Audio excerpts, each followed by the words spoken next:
Assalamualaikum. Halo, assalamualaikum semuanya. Semuanya. Hai semua. Jadi kita dari kelas 11-2 atau yang biasa didengar dengan sebutan Discantia. Iya.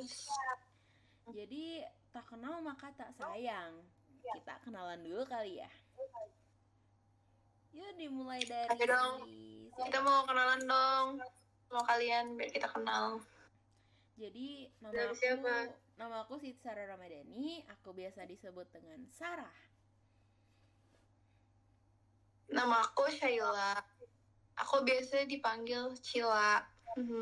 Alisa Faradian, biasa dipanggil Alisa. Halo, kalau aku Zalfa Tai Putri, biasanya dipanggil sama teman-teman aku Tayap. Nama saya Virgi Alika Hakim, biasa dipanggil Virgi. Oke guys, kita kan nih seangkatan ya. Pasti umur kita tuh gak beda jauh gak sih? Dan kelahiran kita juga pasti kira-kira 2008 atau 2007 kan? Kita benar. sesama Gen Z nih, pasti gak asing sama yang namanya musik. Enggak, bukan nggak asing lagi sih. Itu kayaknya udah jadi rutinitas kita setiap hari ngedengerin musik. Bener nggak? Kalian gitu nggak sih? Bener banget. 24/7 nggak sih kalau dengerin musik? Tapi ngomongin musik ya, Kebanyakan dengerin musik langsung dari HP gak sih? Jarang yang tradisional gitu. iya. Tapi ngomong-ngomong musik nih, kalian tuh sebenarnya kalau dengerin musik tuh kayak asal aja atau gimana sih? Coba tahu. Biasanya sih sesuai mood ya, sesuai mood. Terus biasanya suka ada playlistnya gitu, kalian pastilah. Kalian punya Spotify dong, nggak mungkin nggak punya Spotify. Tapi kita di sini mau bahas apa sih sebenarnya? Mau bahas apa ya? Kita mau bahas musik orkestra. Enggak orkestra aja sih, kayak biasanya kan musik kan yang berkelompok itu ada kayak orkestra, band gitu-gitu kan. Tapi kita lebih spesifik ke alat musiknya. Penasaran nggak? Coba dulu nih yang mau bahas. Aku dulu ya. Jadi boleh. Mau ngebahas orkestra. Orkestra itu kelompok musik yang mainin musiknya itu bersamaan. Biasanya mereka itu mainin musik klasik. Orkestra besar kadang-kadang disebut sama sebutan orkes simfoni atau orkes filharmoni. Nah, kalau orkes simfoni itu sekitar 100 pemain, tapi kalau orkes kecil cuma 30 atau 40 pemain. Jumlah pemain musiknya bergantung sama musik yang mereka mainin dan besarnya tempat mereka bermain. Kebayang gak nih? Kira-kira orkestra itu gimana? Kebayang. Ramenya banget sih. Ya, terus kayak bakal enak didengar juga sih kalau musik tradisional. Apalagi kalau dibikin orkestra ya, lebih kerasa lah feel-nya. Nah, kita... Tapi ngomong-ngomong alat musik nih, kalian ini gak sih? Maksudnya kalian suka kepo gak sih sama alat musik itu tuh berasal dari mana? Dia dimaininnya dengan cara apa? Dia apa ya? Kalian suka kepo gak sih? Kepo. Iya, kepo apa kan ada dari misalkan dipukul tapi suaranya bukan dari situ, kan kita bingung ya. Jujur aku kalau aku dengar musik ya, aku tuh kayak sesuai mood aku tahu. Kayak kalau misalkan aku mau yang sedih kayak lagu Bernadia, Tulus gitu-gitu diputar. Tapi kalau misalkan lagi seneng biasanya DJ angkot. Itu kebiasaan. Sekarang lagi hits-hitsnya DJ tuh kayak aduh, itu semua orang kayak suka gitu. Itu kayaknya elektronik gak sih kalau DJ tuh? Iya. Bakal bahas alat musik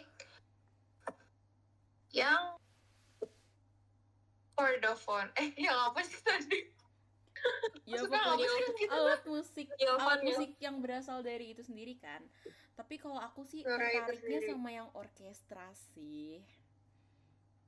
Coba, kamu mau bahas apa? Aku mau ngebahas salah satu alat musik yang bisa dibilang tertua di dunia. Kira-kira ada yang bisa tebak gak apa? Apa tuh? Jadi aku Apa mau ya? bahas harpa. Give me a clue. Jadi harpa itu dikenal karena bentuknya yang anggun dan suaranya itu yang nenangin banget, kayak ibaratnya tuh malaikat. Kalau misalkan kalian mau tahu bentukannya, itu tuh kayak segitiga tapi terbalik. Kalau kalian tahu ibarat gambar-gambar yang malaikat bayi yang masih bayi, dia kan suka megang panah gitu ya. Itu biasanya kan untuk memikat hati. Nah, ini tuh mirip-mirip kayak Hati gitu. siapa tuh? Hati siapa ya? Ya, skip. Lanjut. Itu biasanya tuh buat memikat hati kayak gitu kan. Nah, bentukannya itu kira-kira sama lah kayak gitu. Tapi harpa ini tuh kebagi jadi beberapa bentuk gitu loh. Bukan bentuk sih, kayak bagian-bagian gitulah. Jadi harpa modern itu biasanya punya 47 senar. Itu terbuat dari nilon atau kawat logam. Terus ada 7 pedal, itu biasanya digunain untuk ngubah nada senar. Nah, harpa ini dimainin dari zaman kuno loh. Itu bukti keberadaannya itu ada di Mesir, Mesopotamia, sama di Eropa awal. Tapi kalau di zaman dulu, biasanya harpa ini dipakai di kayak musik ritual, keagamaan, sama pengiring puisi epik. Nah, sekarang harpa ini hadir dalam berbagai jenis. Kayak harpa pedal itu biasanya dipakai orkestra. Terus harpa keltik itu bentukannya kecil, lebih kecil dari yang biasanya. Dan harpa listrik itu biasanya cocok untuk musik modern. Nah, harpa ini sendiri jarang ditemuin di Indonesia. Coba, kalian pernah gak sih nemuin harpa di Indonesia? Jarang sih. Jarang. Itu tuh kayak bakal adanya di acara-acara besar tertentu aja gak sih? Karena kayak itu alat musik termasuk yang mahal juga kan, yang fancy lah, berkelas. Iya, soalnya harganya itu bisa sampai puluhan juta. Kayak oh my god. Nah, gitu aja sih kalau setahu aku harpa itu gimana. Kalau misalkan kalian mau tahu lebih lanjut, kalian bisa searching. Nah, selanjutnya kita ke mana nih? Nah, kira-kira tuh harpa setahu aku kayak gitu. Kalau misalkan mau tahu lebih lanjut bisa searching ya. Terus selanjutnya kemana ya? Harpa udah. Terus Gitar. Oke, sekarang yang pakai dawai. Pakai gitar. Oke. Jadi di sini aku pengen ngejelasin tentang gitar. Dari kalian siapa sih yang nggak tahu gitar? Pasti kalian bertiga nih. Di antara kalian bertiga pasti udah ada yang pernah main kan? Pernah. Bisa. Tahu tapi gak pernah bisa cara mainnya. Oke. Sekarang aku pengen ngejelasin gitar tuh terbagi menjadi 6. Jadi yang pertama ada gitar akustik, gitar elektrik, gitar bass, gitar archtop, gitar resonan, dan gitar lap steel. Jadi pertama aku pengen jelasin tentang gitar akustik dulu. Gitar akustik itu gitar di mana suara yang dihasilkan berasal dari getaran senar. Gitar yang dialirkan melalui sadel dan jembatan tempat pengikat senar ke dalam ruang suara. Jadi suara di dalam ruang suara ini akan beresonansi terhadap kayu dan gitar.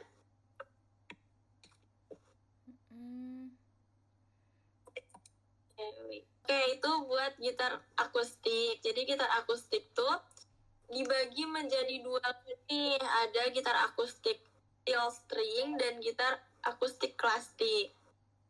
Nah, gitar akustik steel string ini dikenal dengan suara yang jernih dan terang. Biasanya digunakan dalam musik folk, rock, dan pop. Terus selanjutnya ada gitar akustik klasik, memiliki senar nilon, menghasilkan suara yang lembut dan sering digunakan dalam musik klasik atau flamenco. Nih, di antara kalian bertiga ada yang tahu perbedaan gitar akustik steel string sama gitar akustik klasik gak? Enggak. Jadi kalau akustik steel string ini biasanya ya di senarnya itu lebih ke kasar dan lebih tipis.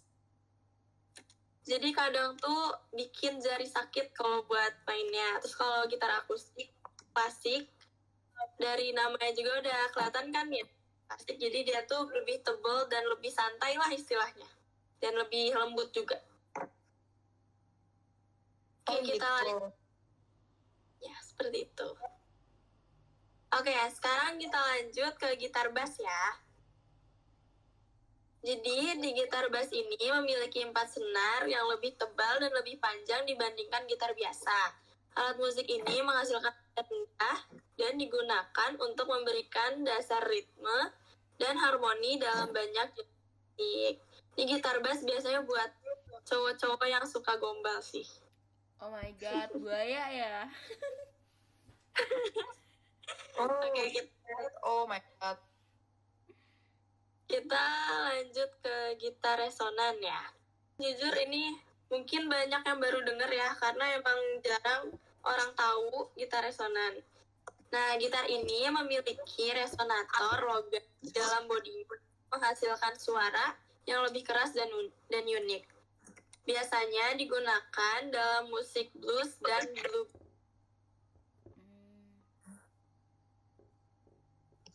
Mungkin itu yang bisa aku jelasin. Tadi ada sekitar berapa ya? 3 ya? 3. Berapa nih? 3. Ya, ada sekitar 3 jenis gitar yang aku bisa jelasin. Mungkin untuk selebihnya kalian bisa cari tahu lebih lanjut di internet. Dan semoga kalian ngerti dengan penjelasan aku ya. Lanjut. Kita lanjut ke ini kali ya. Ke piano. Boleh. Kalian tahu kali piano itu alat musik yang sering banget dimainin, kadang suka di mall-mall gitu ya guys sih, dipajang. Iya. Benar guys sih? Betul. Ya kan? Di tengah. Iya, yang tengah-tengah mall itu kadang kalau misalnya ada yang mainin tuh kadang kita bisa request lagunya gitu kan buat dimainin yang kita pengen. Piano tuh dibagi menjadi 2. Yang satu tuh ada yang klasik dan yang kedua tuh ada yang elektrik. Nah, yang klasik ini tuh dia tuh awal diciptakannya oleh Bartolomeo Cristofori pada abad ke-20-an. Lebih tepatnya itu pada tahun 1655 sampai 1731. Nah, gara-gara si keyboard ini tuh sudah diciptakan lama, akhirnya dia tuh dipajang di Metropolitan Museum of Art di New York. Nah, terus habis gitu tuh banyak orang yang mengakui piano yang diciptakan oleh Bartolomeo, ini agak susah ya, maaf guys, namanya Bartolomeo Cristofori ini pianonya tuh piano yang sangat bagus kali ya, maksudnya jarang ditemukan di mana-mana, dan kayak dia tuh punya ciri khas suaranya tuh yang berbeda gitu loh dibandingkan piano-piano yang lainnya, karena itu benar-benar diciptakannya dengan dirinya sendiri gitu. Dan yang kedua tuh ada electric keyboard. Electric keyboard tuh ini biasanya lebih buat style gitu ya, buat style dipakainya. Dan biasanya suka ada ditampilin di acara orkestra juga nggak sih ini tuh piano tuh? Iya. Ya kan. Terus piano tuh kayak apa ya? Dia tuh nadanya tuh iringan nadanya tuh bisa sesuai gitu loh, bisa nyesuaiin sama alat-alat musik lainnya. Gak yang tiba-tiba beda kesana kesini gitu. Udah sih dari aku itu aja keyboard. Mungkin ada yang mau tambahin karena aku nggak tahu ya selebihnya gimana. Karena aku baca dari buku. Biasa ini lagi tertarik banget nih sama alat musik cello. Tahu nggak sih kalian cello tuh apa? Cello tuh Aku baru dengar kemarin sih pas kita mau bahas materinya. Yang cello tuh kayak versi gedenya biola. Kalau biola biasanya ditaruh di pundak kan ya. Iya. Nah, cello ini beda, dia dimainkan sambil duduk. Ya, karena saking gedenya ya. Cello saking gede banget. Terus ditopang di lantai, pakai penyangga logam gitu deh. Namanya entin. Nanti kalian bisa searching aja di internet kayak gimana bentuknya. Nah, suaranya tuh dalam banget, bisa bikin merinding sih katanya, karena sering dibilang mirip suara manusia. Terus nada-nadanya, bassnya ngebass parah sampai nada tingginya bisa lembut. Terus bahannya juga nggak main-main, biasanya dari kayu seperti spruce atau maple. Nah, cara mainnya tuh si cello ini pakai bow atau pakai bow buat digesek gitu deh, atau biasanya dipetik pakai jari biar lebih playful mainnya. Nah, makanya si cello ini cocok banget buat segala jenis musik, mau itu orkestra, musik kamar, atau bahkan jadi solo. Pokoknya keren banget deh, cello ini bisa jadi harmonis sekaligus bintang utama. Last but not least, kita terakhir ke Virgi. Ada juga bass akustik. Bass akustik layaknya gitar akustik biasa, hanya saja bersenar 4 dan nada yang dihasilkan pun rendah. Bass ini memiliki bentuk seperti gitar elektrik. Bass akustik ini sering dimainkan dalam pertunjukan orkestra. Adapun bentuk bass akustik ini dengan bentuk gitar akustik yang biasa, tetapi umumnya bass akustik bersenar 4. Namun ada juga bass akustik yang custom yang mencapai 12 senar. Bass senar 4 paling sering dijumpai dan digunakan. Urutan senarnya adalah E, A, D, G dari atas ke bawah. Adapun yang bersenar 5 dengan urutan senar B, E, A, D, G digunakan untuk menjangkau nada yang lebih rendah dari bass standar. Nah, itu dia penjelasan dari bass akustik. Oke, guys. Gak terasa ya, jadi kita dari tadi ngebahas banyak banget alat musik. Benar-benar kita kayak capek banget sih. Ternyata alat musik seperti itu ya. Iya, dan seberagam itu Tadi. Semoga kalian puas ya dengan pembahasan materi dari kita. Kalau misalnya kalian pengen tahu lebih lanjut, silahkan searching di Google, banyak sekali sekarang. Ya.